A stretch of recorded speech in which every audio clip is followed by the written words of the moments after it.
वो कस्टमर है। अस्सलामुअलैकुम जी, आपको सोलर पैनल चाहिए?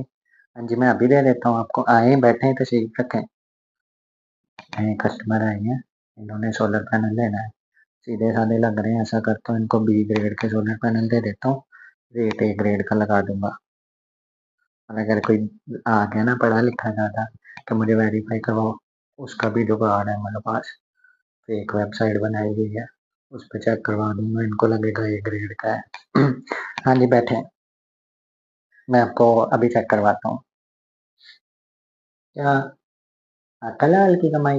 नहीं नहीं, हम नहीं खाते हलाल की कमाई। उससे क्या बनता है? आजकल जो हलाल की कमाई खाता है ना, लोग उसको बेवकूफ कहते हैं। नहीं, तुम देख नहीं रहे मेरे चेहरे पे कितना नूर है? हराम खा खा के देखो तो सही, कैसे मेरा पेट निकला हुआ है, कैसे मेरे पे चर्बी चढ़ी हुई है। ये सारी हराम कमाई की बरकतें हैं। हलाल खा रहा होता तो मैं सीधा साधा फिट फाट होना था।